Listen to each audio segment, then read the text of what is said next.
is largely invisible.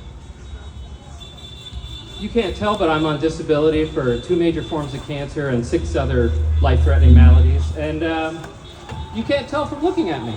And you know what? You're probably surrounded by people that are like that. And you don't know. So when somebody says, if somebody says, oh, I don't know anybody who's going to be harmed by this bill, they don't know. They don't know because not everybody is as public about it as I am. Many people are shamed. And I'm not going to waste time on shame because, well, and you know what? I just made it all about me. And you know what? People that look like me do that a lot. So let me switch up because, you know, I'm not dead yet. I still got some learning to do. So it's a work in progress. So thank you for your patience on that while I try to be a better human. And tell you that I'm going to tell you 2 things that might save your life or somebody that you know. All right? Number 1, I've lasted more than 3 times longer than the usual data for cancer says I was supposed to last, and it's for one reason. I found 2 Korean studies in peer-reviewed science, and it's important that it's Korean studies, that found that the casein protein in dairy is absolute rocket fuel for cancer. Have any of you ever seen any regular news, not in a scientific journal, regular news about casein protein being rocket fuel for cancer? Anybody? Anybody? No. No, I might be the only person you ever hear this from. Now, because we have community radio, we can talk about it there. But regular media is not going to go up against Big Cow. But the Koreans will. So when somebody says, oh, I can't believe in peer-reviewed science because that's all dominated by Big Pharma, I'm like, you know, there's 200 nations on Earth. They're also doing science, thank goodness, since we're gutting science here. So, yeah, look around. The truth is out there, and you gotta dig for it. And I wanna invite you to tell us your story. What is the thing that you know that would save people's lives that nobody's talking about, but you know about it? Yeah, so see that flyer right there? Come on to our website. You can also see Jay Tubb over here if you want to sign up for doing a show, or you could record public service announcements about whatever it is your favorite topic, issue, whatever is burning in your soul to be known by other people. Like the casein protein is something that burns in my soul because it saved my life. I'm here now instead of dead in 2018 because of those Korean studies that I found about casein protein. And I keep saying casein, not dairy, although it comes from dairy, because it's in other products like the dairy-free creamer. You turn it around, it's got caseinate in it. So you got to also know what to look out for. And that's why hearing your stories is so important, because I got my story, and now you've heard it.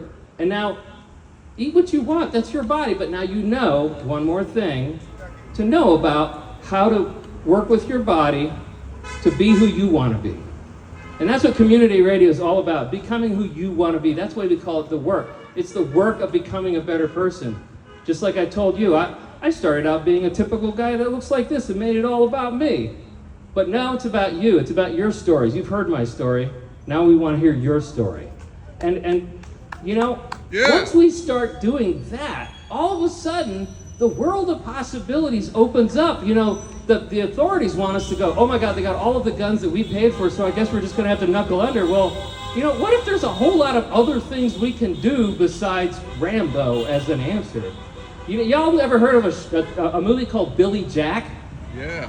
Oh, I think I heard somebody say, yeah. Yeah, That's Billy right. Jack is interesting because he's violent at the end, but he resists it. And they try all these other solutions, and to me, that's where we're at. We're at the point where maybe it comes to violence in places, but that's not the best solution for us. Because, let's face it, we're not snipers. We're not going to become snipers. Why would we? Why would we dedicate what's left of our lives to such a horrible thing?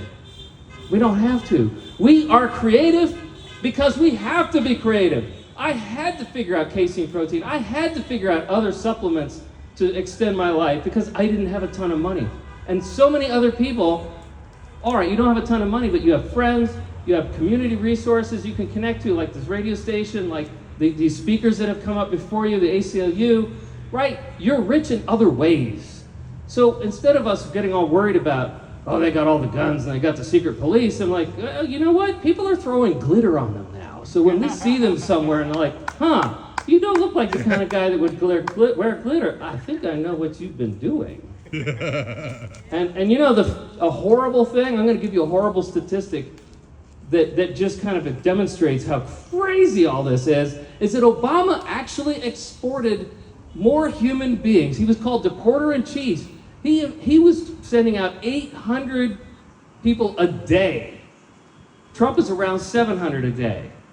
And Obama did it with due process. He did it with them wearing their names and their faces not covered up. So they don't need it. It's all just a horrible drama to suck us into this dystopia that isn't even necessary by their own standards, for their own stated goal. It's unnecessary, even by their standards. And that's what makes this all so crazy, and that's why we have creativity on our side, because we can research things like that and say, oh, they didn't need any of that stuff. Like, it's not going to actually harm even their goals by requiring them to behave like decent human beings, have their face out like police have for over 200 years, and put their name badge like police have had for over 200 years. The whole secret police thing is unnecessary. And we can draw their attention to that because we're creative. We have to be creative. And now I told you I was going to tell you 2 things that can save your life. Here's the next one. And it's really important because I'm going to give you a bummer of a statistic, and then I'm going to give you a solution. All right. You ready? Here's the bummer statistic. Phytoplankton. I love trees, but phytoplankton makes 70% of the oxygen we are breathing right now. The oceans. I mean, it makes sense. The oceans make up 3/4 of the surface of the earth. So it makes sense that the phytoplankton living there would make 70% of the oxygen, right? Well, unfortunately, when you increase the carbon dioxide, a raindrop falls through it, collects that carbon dioxide as carbonic acid, and dissolves the phytoplankton that make our oxygen and are the basis of the food chain. Which, I like eating fish. I also like fish that I don't eat to have all the life they need. And our children are going to need that oxygen. And we can reverse it.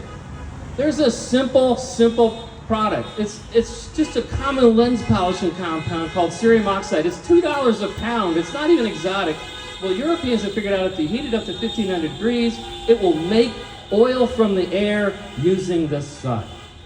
We can have jets and tractors and trains that are functionally solar with no lithium mines, no reliance on the government, no reliance on the court system. We can just make the oil when and where we need it. That's now possible.